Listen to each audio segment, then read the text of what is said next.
Hello everyone, कैसे हैं आप लोग। आई होप आप लोग अच्छे होंगे। मेरा नाम है अर्पित। तो आज हम बात करने वाले हैं फूड लेबोरेटरी के बारे में।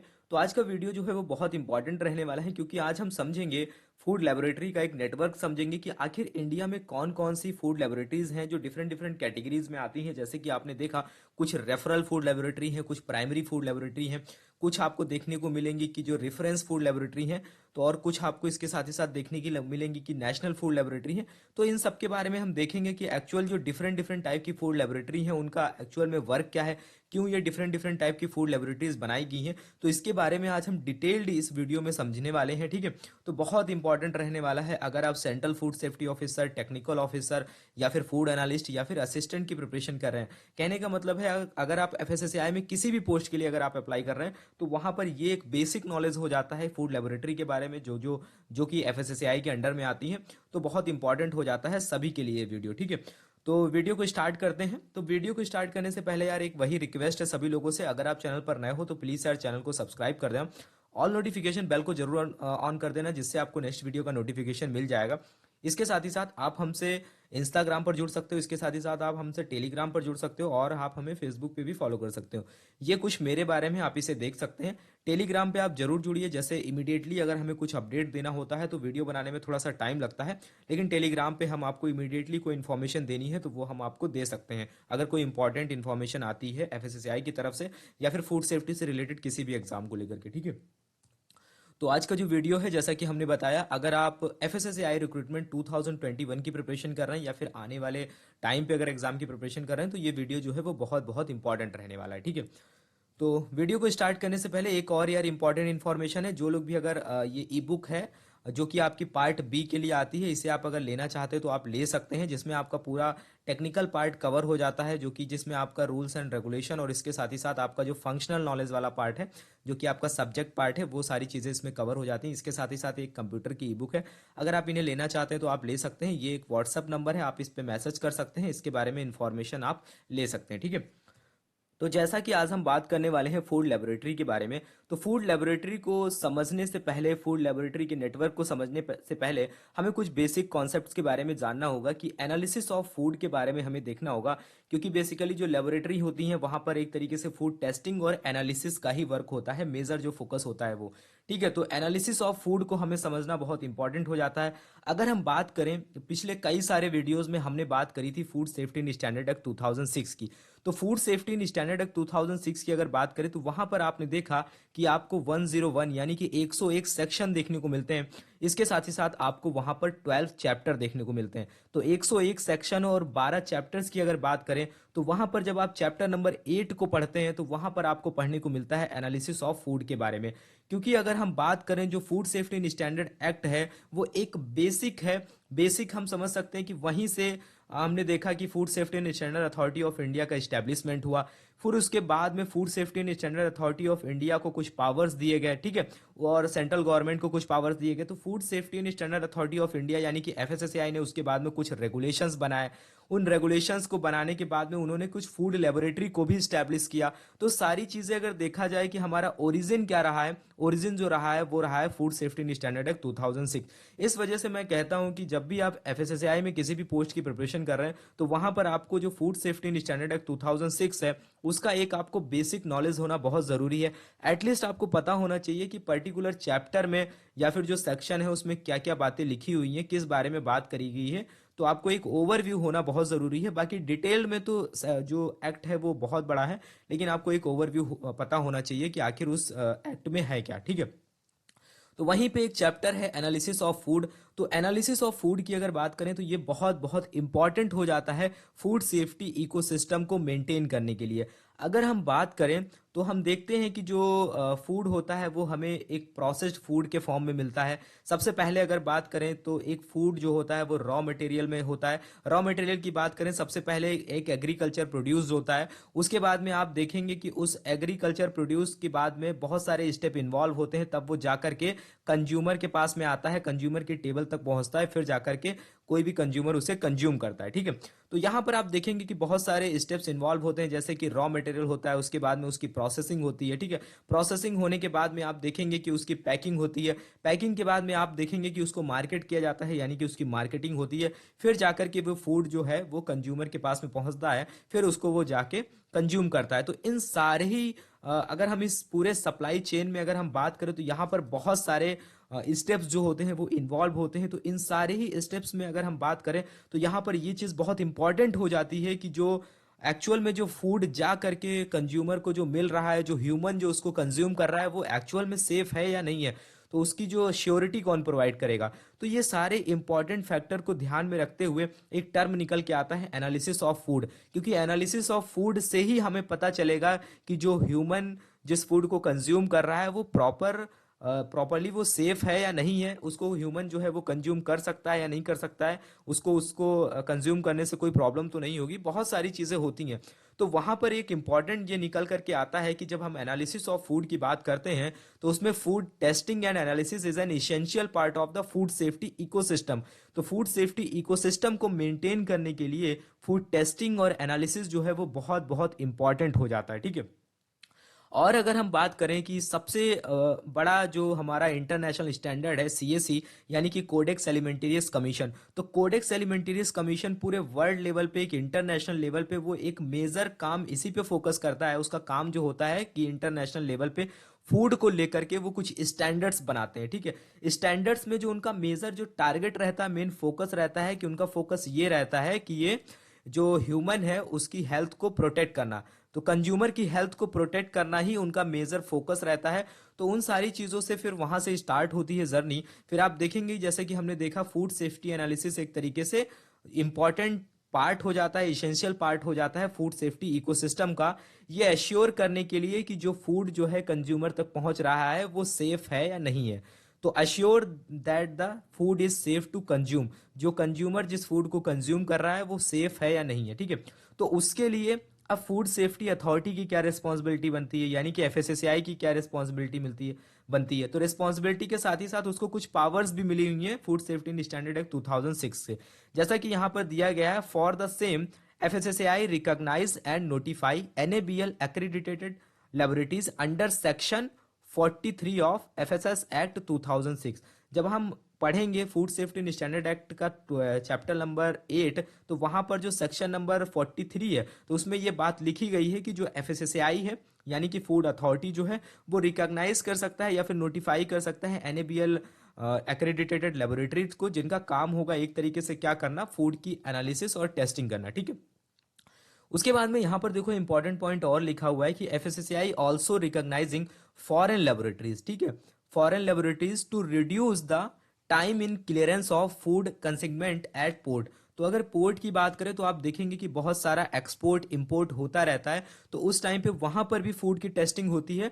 तो वहां पर क्या होता है कि ट्रैफिक बहुत ज्यादा आ जाता है, तो उस वजह से क्या होता है जो फूड होता है उसके क्लियरेंस में टाइम बहुत ज्यादा लगता है, क्योंकि फूड एक ऐसा चीज होता है कि अगर हम देखें तो उसको बहुत ज्यादा टाइम तक हम स्टोर नहीं कर सकते हैं, क्योंकि वो पेरिशेबल आइटम होता है बहुत सारे उसमें। तो इस वजह से क्या होता है वहां पर एक टाइम को रिड्यूस करने के लिए जो एफएसएसएआई है वो रिकॉग्नाइज कर रहा है क्या, फॉरेन लेबोरेटरीज को, जिससे क्या हो कि जो टाइम है उसको रिड्यूस किया जा सके, ठीक है। उसके बाद में यहाँ पर इंपॉर्टेंट बात ये लिखी है कि FSSAI approved notified laboratories as national reference laboratories and as ancillary facility of NRL for specific purpose, ठीक है। यहाँ पर क्या है कि जो एफएसएसएआई है उसने कुछ नेशनल रेफरेंस लेबोरेटरी को भी नोटिफाई किया है, इसके साथ ही साथ उन्होंने एंसिलरी नेशनल डिफरेंस लेबोरेटरी को भी नोटिफाई किया है। अब यहाँ पर देखो एक टर्म दिया गया है नेशनल डिफरेंस लेबोरेटरी, तो आपको कुछ नेशनल डिफरेंस लेबोरेटरी देखने को मिलेंगी इंडिया में, जिसके बारे में हम डिटेल में आगे समझेंगे कि एक्चुअल में इनका वर्क क्या होता है। उसके बाद में आपको देखने को मिलेंगी एंसिलरी नेशनल रिसर्च लेबोरेटरी। तो एंसिलरी फैसिलिटी का यहाँ पे मतलब यही है कि एक तरीके से वो नेशनल डिफरेंस लेबोरेटरी को एक क्या करती हैं, सपोर्ट प्रोवाइड करती हैं, एक तरीके से असिस्टेंट प्रोवाइड करती हैं, ठीक है। तो उनका काम ये हो जाता है, इसी वजह से उनको एंसिलरी नेशनल डिफरेंस लेबोरेटरी बोलते हैं, ठीक है। तो अभी आपको ये बेसिक कॉन्सेप्ट जो था वो समझ में आ गया। अब हम बात करते हैं कि food safety and standard act 2006 के सेक्शन नंबर 43 से कुछ इंपॉर्टेंट बात निकल के आती है कि जब आप सेक्शन नंबर 43 पढ़ेंगे तो वहां पर कुछ बातें लिखी हुई हैं एक्रेडिटेशन ऑफ फूड लेबोरेटरी के बारे में। अब एक्रेडिटेशन होता क्या है, अगर हम बात करें तो हम सिंपल लैंग्वेज में ये कह सकते हैं कि एक्रेडिटेशन एक टाइप का लाइसेंस बोल सकते हैं या फिर एक टाइप की अथॉरिटी बोल सकते हैं, जो किसी भी ऑर्गेनाइजेशन के थ्रू किसी पर्टिकुलर इंडिविजुअल लेबोरेटरी या फिर किसी भी रिसर्च इंस्टीट्यूट को प्रोवाइड करी जाती है। एक तरीका के ऑथराइजेशन होता है किसी पर्टिकुलर वर्क के लिए। मान लिया कि फूड लेबोरेटरी है, तो उसको एक तरीके से एक्रेडिटेशन अगर दिया गया है, यानी कहने का मतलब है उसको फूड टेस्टिंग और एनालिसिस के लिए एक्रेडिटेशन सर्टिफिकेट प्रोवाइड किया गया है, जिसको कौन प्रोवाइड करता है? एनएबीएल प्रोवाइड करता है। ठीक है, तो इसके बारे में भी थोड़ा सा आगे देखेंगे। तो एक तरीके का हम कह सकते हैं कि एक सिंपल ऑफिशियली एक प्रोवाइड किया जाने वाला एक ग्रांट होता है, एक परमिशन होता है, एक तरीके से ग्रांट भी बोल सकते हैं। ठीक है, जिसके बिहाफ पे कोई भी आगे फर्दर टेस्टिंग वगैरह परफॉर्म कर सकता है। ठीक है, इसके बाद में देखो यहाँ पर लिखा हुआ है as per section 43 of FSS act 2006। वहां पर एक स्टेटमेंट लिखा हुआ है सेक्शन नंबर 43 में कि recognition and accreditation of laboratories. ठीक है, एक तो लेबोरेटरीज हो गया, दूसरा research institution and referral food laboratory. कहने का मतलब है जो एफएसएसएआई है वो रिकॉग्नाइज कर सकता है एक्रीडिटेटेड फूड लेबोरेटरीज को, इसके साथ ही साथ कुछ रिसर्च इंस्टीट्यूट को या फिर कुछ रेफरल फूड लेबोरेटरी को। ठीक है, ये उसको एक तरीके से अथॉरिटीज दी गई हैं या फिर कुछ उसको पावर्स दी गई हैं। ठीक है, उसके बाद में यहाँ पर लिखा हुआ है, उसमें आप देखेंगे कि जो हमारा सेक्शन नंबर 43 है, अगर आपके पास एक्ट होगा तो वहां पर आप देखेंगे कि आपको 3 सबसेक्शन देखने को मिलेंगे। तो 3 सबसेक्शन में सबसे इंपॉर्टेंट जो है, जिसको हमें यहाँ पर देखना है, जो हमारे फूड लेबोरेटरी से रिलेटेड है, वो है subsection number 1 and subsection number 2।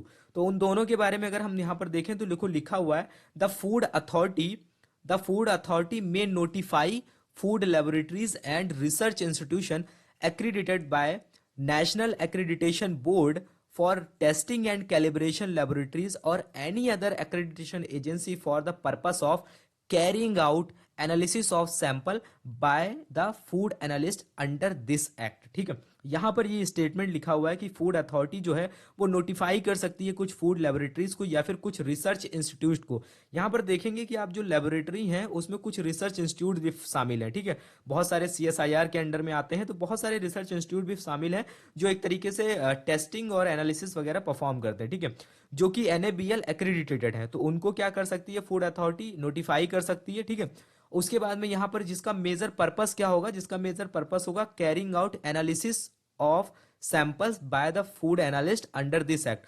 तो फूड एनालिस्ट की अगर बात करें तो फूड एनालिस्ट कौन होता है? जो एक तरीके से फूड की टेस्टिंग करता है, जिसको एक तरीके से एफएसएसएआई लाइसेंस या फिर एक तरीके से अथॉरिटी प्रोवाइड करता है, उसके पास में ये अथॉरिटी होती है कि वो फूड की टेस्टिंग और एनालिसिस कर सकता है। ठीक है, तो यहाँ पर सबसे मेजर अगर हम बात करें, सबसे पहले जो फूड की टेस्टिंग होती है, उनको सबसे पहले अगर कोई फूड कलेक्ट होता है, कोई सैंपल कलेक्ट होता है, तो उसको टेस्टिंग के लिए प्राइमरी फूड लेबोरेटरी में भेजा जाता है। तो प्राइमरी फूड लेबोरेटरी में जो टेस्टिंग होती है वो किसके द्वारा परफॉर्म की जाती है?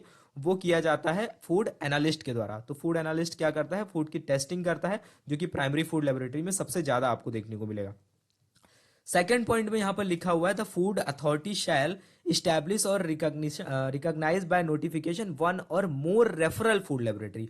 इसके साथ ही साथ जो ऊपर जो बात हो रही है ना, ये बेसिकली प्राइमरी फूड लेबोरेटरी की बात हो रही है जो एनएबीएल एक्रेडिटेटेड होती है। ठीक है, दूसरे पॉइंट में जो लिखा हुआ है वहां पर रेफरल फूड लेबोरेटरी के बारे में भी सेम बात यही लिखी हुई है, और laboratories to carry out the function interested to the referral food laboratory by this act और any rules and regulation made thereunder. ठीक है, यहां पर ये लिखा हुआ है कि जो रेफरल फूड लेबोरेटरी होती है उनको यहां पर लिखा हुआ है carry out the function interested. Interested का मतलब यहां पर ये समझ सकते हो कि जो रेफरल फूड लेबोरेटरी होती हैं वो किसी स्पेशल एक पर्टिकुलर वर्क को परफॉर्म करने के लिए उनको कोई भी फंक्शन जो है वो असाइन किया जाता है। ठीक है, हम कह सकते हैं यहाँ पर अगर हम देखें कि रेफरल फूड लेबोरेटरी के नाम से ही आपको लग रहा है कि रेफरल मतलब यहाँ पर ये है कि एक तरीके से वो उस पर्टिकुलर सैंपल की एनालिसिस करती हैं जो उन्हें रेफर किया जाता है। यहाँ पर अगर हम बात करें कि जैसे कोई फूड बिजनेस ऑपरेटर है, फूड बिजनेस ऑपरेटर अगर अपने फूड की टेस्टिंग कराता है तो सबसे पहले जो उसका फूड जो कलेक्ट किया जाता है, सैंपल जो कलेक्ट किया जाता है bye the food safety officer, उसको सबसे पहले जो भेजा जाता है प्राइमरी फूड लेबोरेटरी में भेजा जाता है। मान लेते हैं कि जो प्राइमरी फूड लेबोरेटरी का जो रिजल्ट है उससे वो सेटिस्फाइड नहीं है, वो कहता है कि भाई जो आपने मुझे रिजल्ट दिया है मैं उससे सेटिस्फाइड नहीं हूँ, फिर क्या होगा कि हमें तो उसे सेटिस्फाइड करना पड़ेगा ना। फिर उसी सैंपल को भेजा जाएगा रेफरल फूड लेबोरेटरी में। तो रेफरल फूड लेबोरेटरी जो टेस्टिंग करने के बाद में जो रिपोर्ट देगी वही फाइनल रिपोर्ट वहां पर मानी जाएगी, ठीक है। तो ये एक इंपॉर्टेंट है, कहने का मतलब ये है कि रेफरल फूड लेबोरेटरी में डायरेक्टली किसी सैंपल को नहीं भेजा जाता है, सबसे पहले उसे प्राइमरी फूड लेबोरेटरी में भेजा जाता है। अब देखो यहाँ पर कुछ इंपॉर्टेंट आपको देखने को मिलता है, इस पेज को आप अच्छे से देखिएगा। यहाँ पर एक तरीके से अगर हम देखें तो आपको 4 टाइप की फूड लेबोरेटरीज देखने को मिल रही हैं। इसके साथ कुछ डिस्ट्रिक्ट लेबोरेटरीज भी होती हैं, कुछ स्टेट लेबोरेटरीज भी होती हैं, जिसके बारे में आपको पढ़ने की कोई भी जरूरत नहीं है, वो आपके एग्जाम पॉइंट ऑफ व्यू से इतना ज्यादा इंपॉर्टेंट नहीं है, ठीक है। तो यहां पर अगर हम बात करें, सबसे पहले जो लिखा हुआ है वो लिखा हुआ है प्राइमरी फूड लेबोरेटरीज। तो प्राइमरी फूड लेबोरेटरीज क्या होती हैं, इसके बारे में आज हम इस वीडियो में देखेंगे। इसके साथ ही साथ आज हम इस लेसन में ये भी कवर करेंगे कि नेशनल फूड लेबोरेटरीज कौन कौन सी होती हैं, ठीक है। थर्ड पॉइंट पे जो हमने रखा है उसको रखा है रेफरल फूड लेबोरेटरी को। तो हम देखेंगे कि रेफरल फूड लेबोरेटरी कौन कौन सी होती हैं। उसके बाद में यहाँ पर आप देखेंगे कि जो नेशनल रेफरेंस फूड लेबोरेटरीज कौन कौन सी होती हैं। तो यहाँ पर आपको 4 तरह की मेजर फूड लेबोरेटरीज की कैटेगरी देखने को मिलती है, जिसके बारे में हम आज आगे पढ़ेंगे। तब आप वहां पर डिफ्रेंशिएट कर पाएंगे कि एक्चुअली में ये चारों जो लेबोरेटरीज हैं इनका वर्क क्या है, ये कैसे अपने काम को परफॉर्म करती हैं, ठीक है। तो वन बाय वन करके हम एक एक के बारे में समझते हैं। तो सबसे पहले अगर हम बात करें तो जो कि सबसे ज्यादा हमारे इंडिया में है वो है प्राइमरी फूड लेबोरेटरी। तो प्राइमरी फूड लेबोरेटरी के बारे में सबसे पहले हम पढ़ लेते हैं, ठीक है। तो यहां पर देखो लिखा हुआ है, the food authority notifies food laboratories and research institution accredited by national accreditation board for testing and calibration laboratories यानी कि NABL और any other accreditation agency for the purpose of carrying out analysis of sample by the food analyst. तो यहां पर हम कह सकते हैं इस स्टेटमेंट में यही लिखा हुआ है कि जो फूड अथॉरिटी है वो नोटिफाई करती है, यानी कि जो FSSAI है वो नोटिफाई करता है कुछ फूड लेबोरेटरीज को या फिर रिसर्च इंस्टीट्यूट को, जिनका काम बेसिकली क्या होता है, जिनका काम होता है कि क्या करना, analysis of sample by the food analyst. तो यहाँ पर जो बेसिक जो मेजर पर्पस होता है उनका वो यही होता है कि एनालिसिस ऑफ सैंपल, इसके साथ ही साथ वो किसके द्वारा परफॉर्म किया जाएगा, फूड एनालिस्ट के द्वारा। तो प्राइमरी फूड लेबोरेटरी वो फूड लेबोरेटरी होती है जहां पर एक तरीके से जो सैंपल कलेक्ट किया जाता है उसकी एनालिसिस की जाती है बाय द फूड एनालिस्ट, ठीक है। ये बात आपको याद रखनी है। तो फूड एनालिस्ट के द्वारा यहाँ पर क्या किया जाता है, फूड की टेस्टिंग करी जाती है, ठीक है। आगे हम बढ़ते जाएंगे तो आप एक एक पॉइंट को अच्छे से समझते जाइएगा, जिससे आपको आगे आने वाली लेबोरेटरी में एक डिफरेंशिएशन देखने को मिलेगा, ठीक है। उसके बाद में देखो यहाँ पर जो है वो NABL का ये ऑफिस आपको देखने को मिलेगा। तो NABL accreditation board for testing and calibration laboratories, ठीक है। तो इसको हेड कौन करता है, NABL है। NABL को भी हेड कौन करता है, वो करता है QCI यानी कि क्वालिटी काउंसिल ऑफ इंडिया। तो क्वालिटी काउंसिल ऑफ इंडिया की अगर बात करें तो हमारे इंडिया में सबसे बड़ा एक हम कह सकते हैं जो बोर्ड है, जो एक तरीके से क्या करता है, ये NABL और जो भी एक्रेडिटेशन लेबोरेटरीज बोर्ड होते हैं उनको कंट्रोल करता है, ठीक है। तो आई होप आपको ये चीजें समझ में आ गई होंगी। QCI के बारे में हम अदर किसी वीडियो में और बात करेंगे। यहाँ पर देखो आपको एक सर्टिफिकेट देखने को मिल रहा है, ये NABL सर्टिफिकेट है। यहाँ पर लिखा हुआ है सेंट्रल फूड लेबोरेटरी। तो जितनी भी लेबोरेटरीज है उनको NABL का सर्टिफिकेशन लेना पड़ता है। इस NABL सर्टिफिकेशन का मतलब ये है कि प्रॉपर आपका एक पहले ऑडिट होता है, फिर जो होता है कि देखते हैं ये कि हाँ आपके पास में जो प्रॉपर इंफ्रास्ट्रक्चर, जो भी इंस्ट्रूमेंट्स वगैरह, जो भी फैसिलिटी वगैरह चाहिए प्रॉपर टेस्टिंग और एनालिसिस के लिए, वो अगर आपके पास है तो उसके बाद में आप वहाँ पर अप्लाई करते हैं। उसके बाद में ये आपको सर्टिफिकेट प्रोवाइड कर देते हैं। तो हम कह देते हैं कि भाई ये जो लेबोरेटरी है ये NABL एक्रेडिटेटेड है, बस इसका कहने का मतलब यही है, ठीक है। उसके बाद में यहाँ पर देखो कुछ इंपॉर्टेंट बात ये निकल के आती है कि अब अगर क्वेश्चन आता है कि हमारे इंडिया में कितनी NABL एक्रेडिटेटेड फूड लेबोरेटरी हैं जिनको as a primary food laboratory हम जानते हैं, ठीक है। तो यहाँ पर देखो एक इंपॉर्टेंट बात ये लिखी है, FSSAI recognised food testing laboratory as on 15 November. तो जो आज हम डेटा जो बात करने वाले हैं ये 15 नवंबर तक का डेटा है, ठीक है। क्योंकि ये जो लेबोरेटरीज होती हैं प्राइमरी फूड लेबोरेटरी, इनका नंबर जो होता है वो इंक्रीज और डिक्रीज होता रहता है। तो आपको इस नंबर को याद रखने की कोई भी ज़रूरत नहीं है, वरना ये बहुत ज़्यादा हो जाता है, फिर आप चीज़ों में कंफ्यूज होने लगते हैं, ना ही आपसे एग्जाम में ये पूछा जाएगा। आप हाँ ये याद रख सकते हो कि इस टाइम पे, प्रेजेंट टाइम पे जो आपको देखने को मिलेंगी वो 200 प्लस फूड लेबोरेटरीज आपको देखने को मिलेंगी। तो ये नंबर यहां तक पहुंच चुका है प्राइमरी फूड लेबोरेटरीज का, ठीक है। तो प्राइमरी फूड लेबोरेटरीज में हम चलते हैं, थोड़ा सा हम देखते हैं कि जो 15 नवंबर को गवर्नमेंट ने जो एक डेटा रिलीज किया है, यानी कि उन्होंने जो नोटिफाइड फूड लेबोरेटरीज हैं जिनको रिकॉग्नाइज किया है, इस टाइम पे उनका एक्चुअल में प्रेजेंट में स्टेटस क्या है वो हम थोड़ा सा देख लेते हैं, जिससे आपको थोड़ा सा एक आइडिया लग जाएगा। ठीक है, तब आपको पूरी तरीके से क्लियर हो जाएगा कि जो प्राइमरी फूड लेबोरेटरी है वो एक्चुअली इंडिया में कितनी है। ठीक है, तो ये आपके सामने एक एफएसएसएआई ने एक नोटिफिकेशन अपलोड किया है। ठीक है, ये आपको देखने को मिल जाएगा एफएसएसएआई की वेबसाइट पे। यहाँ पर लिखा हुआ है क्वालिटी एश्योरेंस डिवीजन। तो क्वालिटी एश्योरेंस डिवीजन के थ्रू ये डेटा जो है वो रिलीज किया गया है।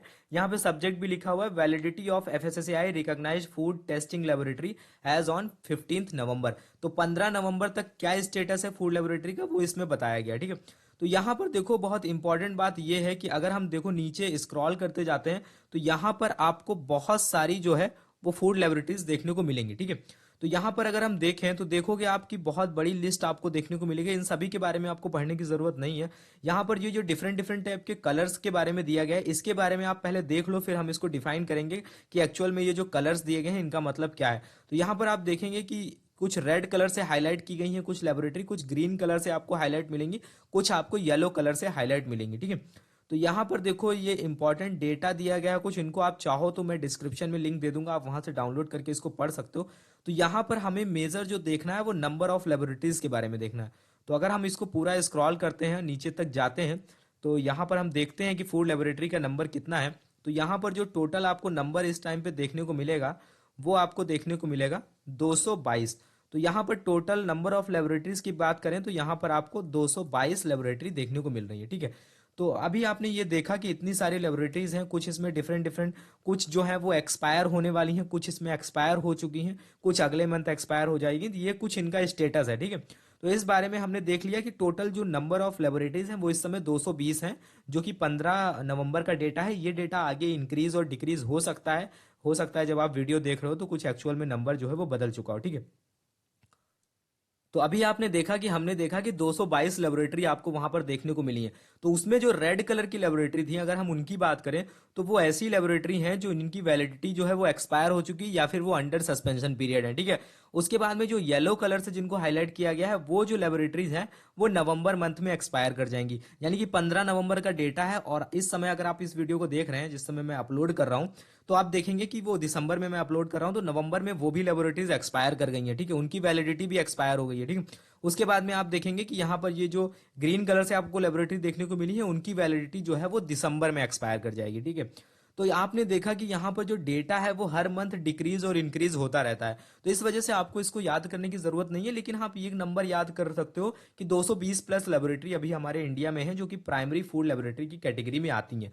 तो तो आई होप आपको ये समझ में आ गया होगा कि प्राइमरी फूड लेबोरेटरीज क्या होती हैं और इस समय कितनी फूड लेबोरेटरी हमारे इंडिया में है। अब हम चलते हैं दूसरी फूड लेबोरेटरीज के बारे में बात करते हैं।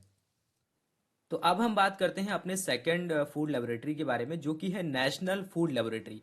तो नेशनल फूड लेबोरेटरी की अगर हम बात करें तो नेशनल नाम से आपको समझ आना चाहिए। नेशनल का मतलब ये है कि जो एक तरीके से सेंट्रल गवर्नमेंट के अंडर में है या फिर किसी भी पर्टिकुलर सेंट्रल गवर्नमेंट के अंडर में जो अथॉरिटी है उसके अंडर में है। ठीक है, तो यहाँ पर नेशनल फूड लेबोरेटरी की अगर बात करें जो एफएसएसएआई की खुद की लेबोरेटरी है वो यहाँ पर आपको 3 फूड लेबोरेटरी इस समय प्रेजेंट टाइम पे देखने को मिलेंगी। तो FSSAI has 3 food laboratories of its own, जिसमें एक तो है नेशनल फूड लेबोरेटरी गाजियाबाद, दूसरी है आपकी national food laboratory Kolkata and third आपकी आती है नेशनल फूड लेबोरेटरी मुंबई। ठीक है, जिसको जेएनपीटी भी बोलते हैं। ठीक है, तो यहाँ पर आपको 3 फूड लेबोरेटरी देखने को मिलेंगी। जो तीसरी फूड लेबोरेटरी है इसका इनॉग्रेशन जो है वो बहुत अभी रिसेंटली हुआ है, यानी कि 29 सितंबर को इसका इनॉग्रेशन हुआ है।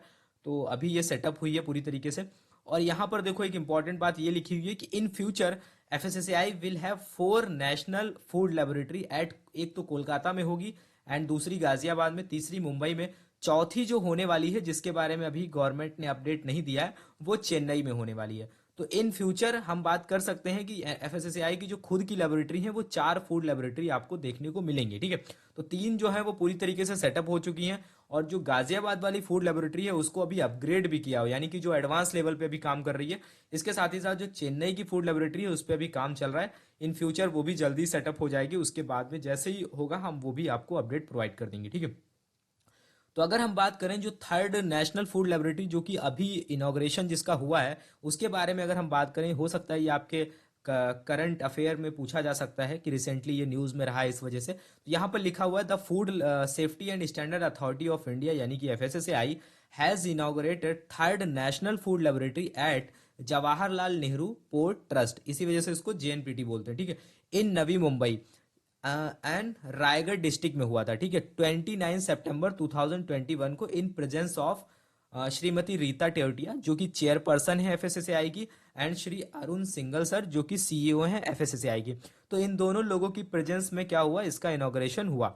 उसके बाद में देखो आगे लिखा हुआ है the this is the third lab, ठीक है, जैसा कि हमने पहले बात करी, this is the third lab which will be now operated along with two existing national food laboratory, namely national food laboratory currently operational at Ghaziabad and Kolkata, जो गाजियाबाद और कोलकाता के बाद में ये तीसरी फूड लेबोरेटरी होने वाली है, ठीक है, हो चुकी है, एक तरीके से स्टैब्लिश हो गई है, ठीक है। और यहाँ पर एक लाइन और लिखी हुई है कि जैसे doctor Vasi Reddy chairman of Vimta labs limited and miss Sarita Vasi Reddy MD of Vimta lab limited and a number of partner and stakeholders from the scientific community, food businesses, importer and corporates also participated in the inauguration function held at JNPT। अब यहाँ पर ये देखो, ये important नाम क्यों लिखा हुआ है डॉक्टर वसी रेड्डी और यहाँ पर लिखा हुआ है हरिता वसी रेड्डी, क्योंकि ये जो विमता लैब लिमिटेड है ये इस वजह से इंपॉर्टेंट नाम है, इस वजह से इसको यहाँ पर मेंशन किया गया है, क्योंकि ये जो आप जब पढ़ेंगे रेफरेंस फूड लेबोरेटरी में, तो रेफरेंस फूड लेबोरेटरी में आपको विमता लैब लिमिटेड का नाम देखने को मिलेगा, इस वजह से ये बहुत इंपॉर्टेंट फूड लेबोरेटरी हो जाती है, ठीक है। तो यहाँ पर आपको ये भी देखने को मिलेगा कि जो रेफरल फूड लेबोरेटरी है या फिर रेफरेंस फूड लेबोरेटरी, वहाँ पर कुछ आपको प्राइवेट फूड लेबोरेटरीज भी देखने को मिलेंगी, सारी गवर्नमेंट फूड लेबोरेटरी नहीं है, प्राइवेट लेबोरेटरीज भी आपको देखने को मिलेंगी, ठीक है।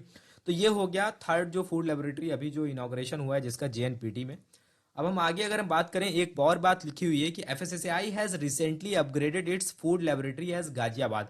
गाजियाबाद में जो फूड लेबोरेटरी है यानी कि जिसको दिल्ली एनसीआर भी बोला जाता है, तो दिल्ली एनसीआर गाजियाबाद में जो फूड लेबोरेटरी है उसको अभी एफएसएसएआई ने अपग्रेड भी किया है। अपग्रेड क्या किया है, यानी कि जो उसमें एक तरीके से उसको नेक्स्ट लेवल पर लेकर के गए हैं, वहां पर जो टेक्नोलॉजी है उसमें काफी ज्यादा इंप्रूवमेंट लाया गया है। इसके साथ ही साथ यहाँ पर यह भी लिखा हुआ है कि this is being successfully run on triple P mode. अब ट्रिपल पी मोड क्या होता है कि पब्लिक प्राइवेट पार्टनरशिप, कहने का मतलब है कि जो अभी जो गवर्नमेंट लैब है वहां पर प्राइवेट कुछ पार्टनर्स भी है, उनकी पार्टनरशिप भी आपको देखने को मिलेगी, कुछ प्राइवेट लेबोरेटरीज या फिर कुछ जो प्राइवेट टेक्नोलॉजीज भी आपको देखने को मिलेगी। देखो देखो एक बात इंपॉर्टेंट है, अगर आप देखो कि ऑल ओवर इंडिया की अगर हम बात करें तो यहाँ पर जो भी आप देखेंगे कि जो हाई लेवल की टेक्नोलॉजी है, चाहे वो इलेक्ट्रॉनिक सेक्टर हो, चाहे वो मैकेनिकल सेक्टर हो, चाहे आपका एजुकेशन सेक्टर हो, जो हाई लेवल जो हाईटेक टेक्नोलॉजीज देखने को मिलेंगी आपको, वो सब प्राइवेट सेक्टर के पास में ही देखने को मिलेंगी। गवर्नमेंट के पास में खुद का तो कुछ भी आप देखेंगे ऐसा कुछ देखने को नहीं मिलता है। तो यहाँ पर क्या हुआ है, ट्रिपल पी मोड से ये बहुत इंपॉर्टेंट है कि यहाँ पर गवर्नमेंट क्या करती है कि प्राइवेट जो हो, प्राइवेट पार्टनरशिप को भी एक तरीके से अप्रूवल देती है, वो लोग भी साथ में आकर के प्राइवेट ऑर्गेनाइजेशन या फिर स्टेक होल्डर साथ में आकर के काम करते हैं और फिर उसके बाद उस पर एक तरीके से उसको और लेवल अच्छे लेवल पे लेकर के जाने के लिए ये प्रोसेस किया जाता है। तो यहाँ पर अगर हम बात करें तो मोस्ट इंपॉर्टेंट दो नाम निकल के आते हैं, ठीक है, एक हो जाता है मर्क का, एक हो जाता है थर्मो फिशर का। तो थर्मो फिशर और मर्क दो एक तरीके से पब्लिक प्राइवेट पार्टनरशिप जब से ट्रिपल पी मोड पर रन हुई है तो वहां पर आपको दो मेजर नाम देखने को मिलेंगे, क्योंकि अगर हम लाइफ साइंस, बायोटेक सेक्टर या फिर टेस्टिंग एनालिसिस इन सब की जब हम बात करते हैं ना, बहुत हाईटेक लेवल की अगर रिसर्च की बात करें, आज पीसीआर टेक्नोलॉजी आ गई है और आप देखेंगे कि बहुत सारे क्रोमेटोग्राफी आ गई है, तो इसमें जो बड़े बड़े इंस्ट्रूमेंट्स वगैरह होते हैं जो आपको एचपीएलसी और ये सारी चीजें जो देखने को मिलती हैं, यहाँ पर एक सबसे बड़ा नाम आता है एक सिग्मा का, एक थर्मो फिशर साइंटिफिक का। तो इन दोनों ने भी यहाँ पर पार्टिसिपेट किया हुआ है, दोनों की स्टेक होल्डर, दोनों की पार्टनरशिप आपको यहाँ पर देखने को मिलेगी। तो इस वजह से ये बहुत इंपॉर्टेंट हो जाता है एक तरीके से, जिसको आपको याद रखना है, ठीक है। तो यहाँ पर और ये भी लिखा हुआ है कि जो कोलकाता वाली जो फूड लेबोरेटरी है उसका जो अपग्रेडेशन जो है वो अभी चल रहा है, जल्द ही उसको भी ये नोटिफाई कर देंगे जैसे ही ये कंप्लीट हो जाएगा। उसके बाद में ये भी लिखा हुआ है, देखो FSSAI also plans to strength its laboratory extension centres at Sarauli and Raxaul. इसके बाद ही बाद ये जो नेशनल फूड लेबोरेटरी है इसी के एक्सटेंशन को करने के लिए यहाँ पर दो फूड लेबोरेटरी और ओपन करने का एफएसएसएआई प्लान कर रहा है, एक सनौली में, एक रक्सौल में। ध्यान रहे ये नेशनल फूड लेबोरेटरी नहीं होंगी, बस उसका एक्सटेंशन होगा, ठीक है। तो याद रहे कि जो फूड लेबोरेटरी है उनका नंबर जो इन फ्यूचर है वो 4 ही रहेगा, अभी 3 है, इन फ्यूचर वो 4 ही रहेगा, वो इंक्रीज नहीं होने वाला, ठीक है। तो आई होप आपको ये सारी इन्फॉर्मेशन समझ में आ गई हुई नेशनल फूड लेबोरेटरी को लेकर के। वीडियो थोड़ा सा बड़ा हो रहा है, लेकिन कई सारे वीडियो देखने से अच्छा है कि आप एक वीडियो को देखो, वहां पर आपको सारी इन्फॉर्मेशन मिल जाए, ठीक है। थर्ड नंबर पे हम आते हैं। थर्ड नंबर पे हमारे सामने आता है रेफरल फूड लेबोरेटरी, ठीक है। तो रेफरल फूड लेबोरेटरी की अगर बात करें, पिछली कुछ स्लाइड्स में हमने बात करी प्राइमरी फूड, फिर हमने बात किया नेशनल फूड लेबोरेटरी। अब हम बात करते हैं किसकी, रेफरल फूड लेबोरेटरी की। तो यहां पर देखो लिखा गया है कि the food authority recognises referral food laboratories for the purpose of carrying out analysis of appeal sample, ठीक है। अब यहां पर देखो एनालिसिस तो यहां भी हो रही है सैंपल की, लेकिन अपील सैंपल जैसा कि हमने इनिशियली वीडियो में बात करी थी, मान लेते हैं कि कोई एफबीओ है, कोई फूड बिजनेस ऑपरेटर है, उसके किसी फूड के सैंपल को फूड सेफ्टी ऑफिसर ने कलेक्ट किया। कलेक्ट करने के बाद में उसने उसको प्राइमरी फूड लेबोरेटरी में भेजा, किसके पास में, फूड एनालिस्ट के बाद में। तो फूड एनालिस्ट ने उसकी एनालिसिस करी, उसकी टेस्टिंग करी, उसके बाद में क्या हुआ, उसकी एक रिपोर्ट तैयार करी। बट जो उसमें रिपोर्ट निकल करके आई, वो फूड बिजनेस ऑपरेटर उससे सेटिस्फाइड नहीं है। अब वो उससे सेटिस्फाइड नहीं है तो उसने क्या किया, उसने अपील कर दी। अब अपील कर दी यानी कि उस जो पर्टिकुलर जो सैंपल कलेक्ट हुआ था, उस सैंपल की और डिफरेंट डिफरेंट कॉपीज थी ना, क्योंकि उसको पार्ट में डिवाइड करके ऑलरेडी रखा गया था। तो उसको क्या किया जाएगा, अब उसको भेजा जाएगा कहाँ पे, अब उसको भेजा जाएगा रेफरल फूड लेबोरेटरी में। तो रेफरल फूड लेबोरेटरी क्या करेगी, फाइनल उसको क्या करेगी, उसकी सैंपल की एनालिसिस करेगी, फिर बाद में वो रिपोर्ट तैयार करेगी। तो फाइनल जो रिपोर्ट आएगी फिर वो फूड बिजनेस ऑपरेटर को माननी होगी, ठीक है। तो यहां पर हम कह सकते हैं जो अपील सैंपल का मतलब यही होता है कि उस पर्टिकुलर सैंपल को दोबारा से जो अगर कोई पर्सन जो है वो सेटिस्फाइड नहीं होता है जो भी रिजल्ट है, उसके बाद में वो अपील करता है, फिर उस अपील सैंपल को दोबारा से भेजा जाता है किसी अदर फूड लेबोरेटरी में। तो इसी वजह से इसको बोलते हैं रेफरल फूड लेबोरेटरी, ठीक है।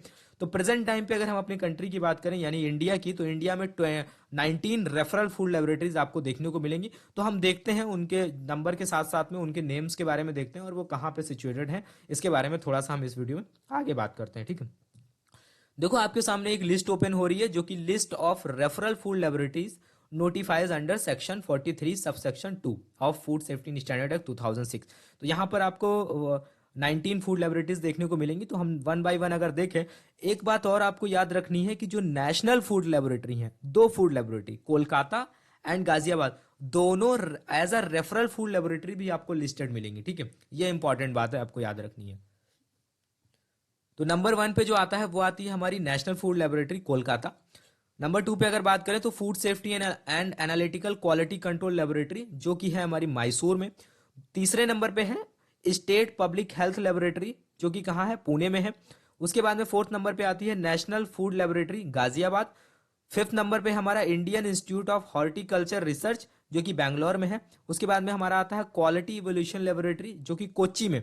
उसके बाद में आता है क्वालिटी इवोल्यूशन लेबोरेटरी गुंतुर में, यानी कि क्वालिटी इवोल्यूशन लेबोरेटरी एक कोच्चि में है और एक गुंतुर में भी है। उसके साथ ही साथ क्वालिटी इवोल्यूशन लेबोरेटरी जो चेन्नई में जो ब्रांच है वहां वो भी लिस्टेड है। इसके साथ ही साथ क्वालिटी इवोल्यूशन लेबोरेटरी जो कि मुंबई में है वो भी लिस्टेड है। यहाँ पर देखो क्वालिटी इवोल्यूशन लेबोरेटरी 4 जगह पे आपको देखने को मिलेगी, ठीक है।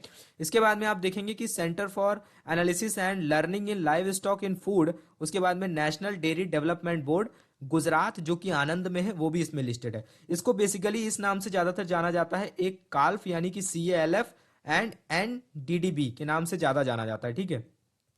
उसके बाद में 11 नंबर पे हमारा आता है CSIR का एक इंस्टीट्यूट है, Indian institute of chemical technology जो कि हैदराबाद में है। उसके बाद में हमारा आता है national research centre on meat जो कि हैदराबाद में है। उसके बाद में आता है हमारा national institute of food processing technology जो कि तमिलनाडु में है। उसके बाद में ICR का एक इंस्टीट्यूट आता है, central institute of fisheries technology जो कि केरला में है। उसके बाद में ICR का एक इंस्टीट्यूट कौन सा है, national research centre for grapes जो कि पुणे में है। उसके बाद में आता है हमारा pesticide formulation and residue analytical centre जो कि हैदराबाद में, ठीक है। उसके बाद में हमारा आता है पंजाब बायोटेक्नोलॉजी इंक्यूबेटर जो कि मोहाली पंजाब में है। उसके बाद में CSIR का एक इंस्टीट्यूट आता है, Indian institute of toxicology research जो कि उत्तर प्रदेश लखनऊ में है। उसके बाद में 19 नंबर पे आता है centre for research and analysis जो कि निफ्टेम हरियाणा में है, ठीक है। तो ये 19 फूड लेबोरेटरी हैं जो as a referral food laboratory listed है। तो आपको ये याद रखना है, याद रखने की जरूरत नहीं है आपको, बस नंबर और थोड़ा सा बात आपको आइडिया होना चाहिए, आपको सारी याद करने की जरूरत नहीं है, ठीक है। उसके बाद में यहाँ पर अगर हम बात करें तो यहाँ पर देख रहे हैं आप फोर्थ नंबर पे हमारा आ जाता है नेशनल रेफरेंस लेबोरेटरी। तो नेशनल रेफरेंस लेबोरेटरी की अगर हम बात करें तो FSSAI has recognised national reference laboratory to set up a country wide standard. ठीक है, तो हमने देखो सबसे पहले प्राइमरी फूड लेबोरेटरी के बारे में पढ़ा। उसका काम क्या होता है? उसका काम ये होता है कि जो भी सैंपल होता है सबसे पहले प्राइमरी फूड लेबोरेटरी में भेजा जाता है टेस्टिंग के लिए, जिसकी टेस्टिंग कौन करता है? जिसकी टेस्टिंग करता है फूड एनालिस्ट। दूसरे नंबर पे हमने पढ़ा कि नेशनल फूड लेबोरेटरी यानी कि एफएसएसएआई है, उसकी खुद की कुछ लेबोरेटरीज है, उसके बारे में हमने बात करी। थर्ड नंबर पे हमने बात करी रेफरल फूड लेबोरेटरी की। रेफरल फूड लेबोरेटरी का जो मेजर काम है वो अपील्ड जो सैंपल होता है उसके एनालिसिस के लिए। फोर्थ नंबर पे आ जाता है हमारा रेफरेंस फूड लेबोरेटरी। अब हम इनको देखते हैं। तो यहाँ पर लिखा हुआ है FSSAI has recognised national reference food laboratory to set up a country wide standard. ठीक है, सारी लेबोरेटरीज के साथ ही साथ कुछ ऐसी लेबोरेटरीज भी होना बहुत जरूरी है जिनका काम क्या होगा? स्पेशली उनका काम ये होता है स्टैंडर्ड्स बनाना। देखो कोई भी फूड लेबोरेटरी अगर कुछ टेस्टिंग कर रही है या फिर एनालिसिस कर रही है तो उसको एक स्टैंडर्ड्स को फॉलो करने पड़ेगा ना। तो उन स्टैंडर्ड्स को कौन बनाता है? उस स्टैंडर्ड्स को फॉलो करके हम ये पता लगाएंगे कि जिसकी हम टेस्टिंग कर रहे हैं वो सैंपल जो है वो सही है, उसमें जो फूड है वो प्रॉपर सेफ है या नहीं है। तो उसको हम कैसे पता लगाएंगे? कैसे हम उसको ये डिक्लेयर करेंगे कि ये अनसेफ फूड है? कैसे हम उसको ये डिक्लेयर करेंगे ये सेफ फूड है? तो उसके लिए कुछ इंपॉर्टेंट पैरामीटर्स होते हैं, कुछ स्टैंडर्ड्स होते हैं जिसको फॉलो किया जाता है। तो वो स्टैंडर्ड्स कौन बनाता है? वो स्टैंडर्ड्स बनाता है national reference laboratory for routine procedure. जो रूटीन प्रोसीजर हम यूज करते हैं यानी एनालिसिस और टेस्टिंग में, फॉर वैलिडेशन के लिए एंड स्टैंडर्ड प्रोसीजर के लिए, टेस्टिंग मेथड्स के लिए, development of new method and ensuring proficiency in testing across the food laboratory. ठीक है, with special reference to the risk और फूड कैटेगरीज। ठीक है, तो आई होप आप समझ गए होंगे कि जो रेफरेंस लेबोरेटरीज हैं वो कितना इंपॉर्टेंट रोल प्ले करती हैं। क्योंकि देखा जाए तो सबसे बैक सपोर्ट में जो लेबोरेटरीज हैं वो एक तरीके से रेफरेंस फूड लेबोरेटरी, क्योंकि उनका मेजर काम है स्टैंडर्ड्स बनाना। ठीक है, उसके बाद में देखो यहाँ पर ये भी लिखा हुआ है either a primary food laboratory और a referral food laboratory can be consider for declaration as a NRL. यानी कहने का मतलब यहाँ पर यह है कि प्राइमरी फूड लेबोरेटरी या फिर रेफरल फूड लेबोरेटरी को भी as a reference food laboratory declare किया जा सकता है। ठीक है, अगर जरूरत पड़ी तो। उसके बाद में यहाँ पर इंपॉर्टेंट बात ये लिखी है जिसको आपको याद रखना है, presently there are 12 national reference laboratory and 2 ancillary national reference laboratory. ठीक है, तो आपको 12 जो है वो एनआरएल देखने को मिलेंगी, यहाँ पर 2 जो है वो एएनआरएल देखने को मिलेंगी। अब एएनआरएल का नाम ही है एंसिलरी नेशनल रेफरेंस लेबोरेटरी। तो एंसिलरी का मतलब यही है कि एक तरीके से ये असिस्टेंट प्रोवाइड करती है नेशनल रेफरेंस लेबोरेटरी को। ठीक है, तो आई होप आपको ये समझ में आ गया होगा। ठीक है, उसके बाद में यहाँ पर अगर हम बात करें तो नेशनल रेफरेंस लेबोरेटरी के बारे में अगर देखें तो यहाँ पर आपको टोटल 12 लेबोरेटरी देखने को मिलेंगी। तो उन सभी के बारे में हम थोड़ा सा देख लेते हैं और इससे आपको याद भी हो जाएगा। तो सबसे पहली जो लेबोरेटरी है वो है central food technological research institute Mysore, जिसका जो स्पेसिफिक एरिया है वो है न्यूट्रिशनल एंड लेबलिंग। तो जो मेजर इनका फोकस है वो न्यूट्रिशनल एंड लेबलिंग है। उसके बाद में नंबर 2 पे जो आता है वो आता है हमारा एक्सपोर्ट इंस्पेक्शन एजेंसी केरला। ठीक है, जिसका मेजर जो स्पेसिफिक एरिया क्या है वो है जीएमओ टेस्टिंग को लेकर के। उसके बाद में बात करें यहाँ पर कि जो पंजाब बायोटेक्नोलॉजी इंक्यूबेटर है जो कि पंजाब में है, जो मेजर जिसका काम जो किस एरिया में है वो है sweet and confectionery including Honey. ठीक है, देखो एक चीज ये समझो कि इधर देखो लेबोरेटरी दी गई है, इधर दिया गया स्पेसिफिक एरिया। अब स्पेसिफिक एरिया का मतलब क्या है? देखो ये है कि जो पर्टिकुलर डिफरेंट डिफरेंट टाइप की फूड कैटेगरीज आपको देखने को मिलेंगे। ठीक है, फूड कैटेगरी में भी आपको मीट प्रोडक्ट और मिल्क प्रोडक्ट देखने को मिलेंगे। ठीक है, मिल्क एंड मिल्क प्रोडक्ट, फिर उसके बाद में वेजिटेबल्स देखने को मिलेंगे, स्वीट्स देखने को मिलेंगे, कुछ आपको देखने को मिलेंगे जेनेटिकली मॉडिफाइड फूड्स देखने को मिलेंगे। तो उनके लिए एक अलग से लेबोरेटरीज बनाई गई हैं। ऐसा नहीं है कि सेम लेबोरेटरी सारे ही फूड के लिए कुछ स्टैंडर्ड्स बनाती है, ऐसा नहीं है। तो वही यहाँ पर आपको कुछ स्पेसिफिक एरिया देखने को मिलेंगे लेबोरेटरी के अकॉर्डिंग, तो ये आपको थोड़ा सा ध्यान रखना है। उसके बाद में देखो फोर्थ नंबर पे क्या है, national research centre for grapes, जिसका मेजर जो काम करता है वो किस पे करता है? पेस्टिसाइड रेसिड्यू एंड माइकोटॉक्सिन्स पे करता है।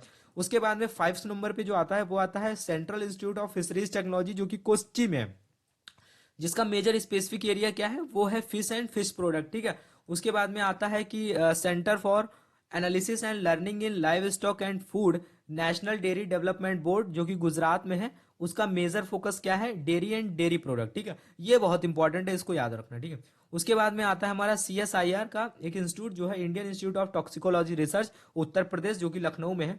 उसका जो मेजर स्पेसिफिक एरिया है वो है टॉक्सिकोलॉजिकल एवोल्यूशन, इसके साथ ही साथ रिस्क असेसमेंट ऑफ न्यूट्रास्यूटिकल, और इसके साथ ही में functional food and novel food. तो इसमें आप देखेंगे कि डिफरेंट कैटेगरी के जो फूड होते हैं जो जेनेटिकली मॉडिफाइड ऑर्गेनिज्म में आते हैं, या फिर आप देखेंगे कि कुछ नॉवेल फूड्स वगैरह होते हैं, ठीक है।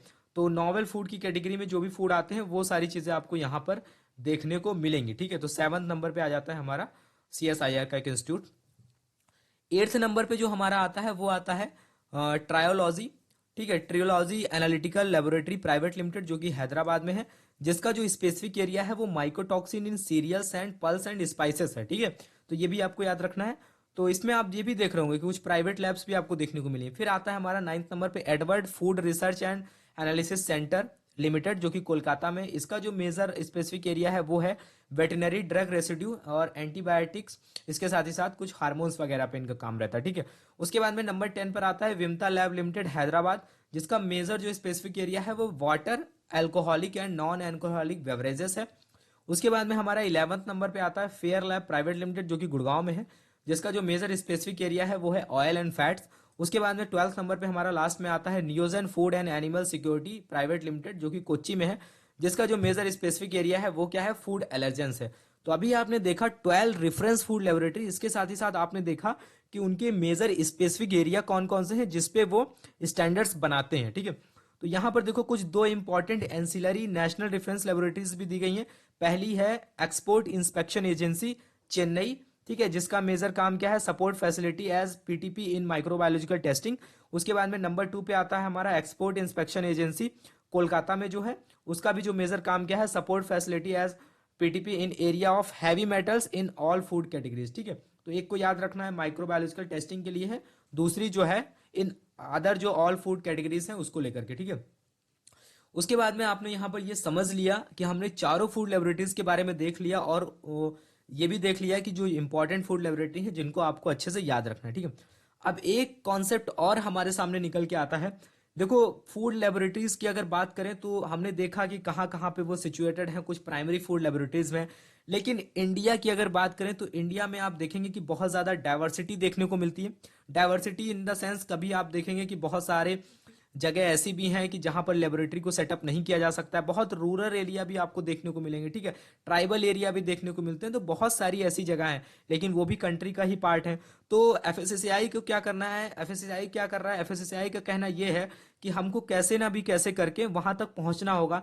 तो उन्होंने क्या किया, एक कॉन्सेप्ट लॉन्च किया, फूड सेफ्टी ऑन व्हील, कि जहां पर फूड लेबोरेटरी नहीं है तो वहां पर हम खुद कैसे वहां पे पहुंच सकते हैं। तो उन्होंने एक कॉन्सेप्ट लॉन्च किया, यानी फूड सेफ्टी ऑन व्हील। कहने का मतलब है एक चलता फिरता मोबाइल वैन होता है जिसमें पूरा लेबोरेटरी जो है वो सेटअप होता है, तो कहीं भी जा करके फूड की टेस्टिंग जो है वो की जा सकती है, ठीक है। तो यहाँ पर जैसे लिखा हुआ है, food safety and standard authority of India is working towards having more food testing labs both in the public as well as private sector. It has also initiated a scheme to provide mobile unit for food testing to reach out to consumer through as many touch point as possible, ठीक है। तो कहने का मतलब यहाँ पर यह है कि इन्होंने एक मोबाइल यूनिट लॉन्च की है, ठीक है, जिसका काम क्या है कि बेसिकली फूड टेस्टिंग करना। तो ये सारी वैन्स आपको देखने को मिलेंगी जो कि फूड सेफ्टी ऑन व्हील आपको देखने को मिलेंगी।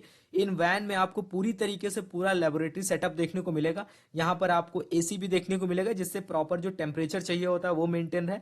इसके साथ ही साथ आपको लैपटॉप, कंप्यूटर, सारी चीज़ें देखने को मिलेंगी जिससे डेटा की एनालिसिस की जा सके।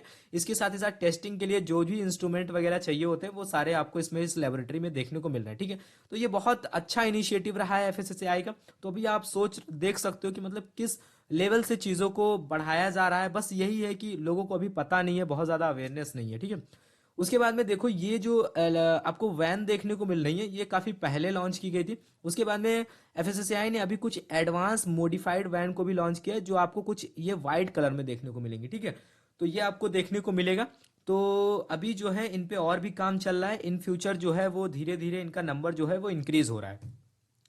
अगर हम बात करें जो इंपॉर्टेंट जो आपको याद रखना है, 25 नवंबर 2021 के डेटा के हिसाब से अगर बात करें, 25 नवंबर को जो एक प्रेस कॉन्फ्रेंस में हुई थी उसमें FSSAI ने कुछ डेटा रिलीज किया। वहां पर एक और इंपॉर्टेंट कुछ हुआ था, ये हुआ था कि honourable minister of state for health and family welfare fledged of 12 food safety on wheel, यानी कि जो 12 नई जो फूड सेफ्टी ऑन व्हील है उनको हरी झंडी दी गई, ठीक है, उनको भी रवाना किया गया हरी झंडी दे करके। तो अभी जो है 12 फूड सेफ्टी ऑन व्हील है उनका नंबर और इंक्रीज किया गया है। तो यहाँ पर देखो लिखा गया है the honourable minister of state for health and family welfare doctor Bharati Pravin Pawar ने इसको फ्लैश्ड ऑफ किया, 12 food laboratory on wheel to supplement the food safety ecosystem across the country. एक तरीके से जो फूड सेफ्टी का इकोसिस्टम है उसको उसको मेंटेन करने के लिए इन्होंने 12 और जो भी फूड सेफ्टी ऑन व्हील है उनको एक तरीके से हरी झंडी देकर के रवाना किया। उसके उसके बाद में यहाँ पर लिखा हुआ है out of the 12 food testing vans, जो टोटल 12 फूड टेस्टिंग वैन जो हैं जिनको एक तरीके से स्टार्ट किया गया, तो उसमें आप देखेंगे कि टू विल बी डिप्लॉयड इन उत्तर प्रदेश, दो जो थी वो उत्तर प्रदेश के लिए थी, 6 जो है वो केरला के लिए और 4 जो है वो स्टेट ऑफ गुजरात के लिए। तो यहाँ पर ये 12 जो फूड सेफ्टी ऑन व्हील है इनका डिस्ट्रीब्यूशन इस तरीके से किया गया। एक इंपॉर्टेंट बात है जो आपको याद रखनी है, the number of food testing laboratory has gone up to 112 in the country, ठीक है। तो अभी आपको जो देखने को मिलेगा यानी कि जो 12 ये वाली जो 12 है इनको प्लस कर दिया जाए तो इस टाइम पे आपको 122 नंबर आपको देखने को मिलेंगे, ठीक है। तो ये जो है हम अभी बात कर रहे हैं, इन फ्यूचर अभी भी काम चल रहा है इस पे, तो और भी नंबर जो है वो इंक्रीज हो सकता है कुछ दिनों बाद, 2-4 महीने बाद और कुछ वैन जो है उनको निकाला जाए, तो एक तरीके से इसका जो नंबर है वो इंक्रीज हो रहा है। तो आप देख रहे हैं कि मतलब कितने सारे कॉन्सेप्ट को लेकर के आया गया है कि किस तरीके से हम पूरे कंट्री में एक जो फूड लेबोरेटरी का नेटवर्क है वो बना सकें, ठीक है। तो अगर जहाँ पे फूड नहीं जहाँ पे लेबोरेटरी नहीं है वहाँ पर कैसे पहुँचा जाए, जो छोटे रूरल एरिया हैं जहाँ पर पॉसिबल नहीं हो पा रहा है कि उस लेबोरेटरी को सेटअप किया जाए, तो उसके लिए यहाँ पर ये फूड सेफ्टी ऑन व्हील का कॉन्सेप्ट लेकर के आया गया। तो मैं उम्मीद करता हूँ जो आज का जो वीडियो था वो बहुत बहुत इंपॉर्टेंट रहा होगा आपके लिए। तो हमने बहुत सारी इन्फॉर्मेशंस को इसमें शेयर किया जो इंपॉर्टेंट हो सकता है आपके एग्जाम पॉइंट ऑफ व्यू से। तो अगर आपको वीडियो अच्छा लगा है तो प्लीज़ यार इसे कमेंट करके बताना, ठीक है। इसके साथ ही साथ इसे शेयर जरूर करना, और काफ़ी टाइम लगता है ऐसे वीडियोस बनाने में, डेटा भी कलेक्ट करना होता है, उसके बाद में रिकॉर्डिंग में भी टाइम लगता है, तो बहुत सारे एफर्ट्स लगाने पड़ते हैं तब जा करके एक फाइनल वीडियो रेडी होता है, ठीक है। तो अगर थोड़ा सा भी हेल्प लगी हो, आपको हेल्प मिली हो, तो आप इस वीडियो को लाइक कर सकते हो, इसके साथ ही साथ इसे शेयर कर सकते हो। और तब तक के लिए thank you, have a nice day, मिलते हैं नेक्स्ट वीडियो में।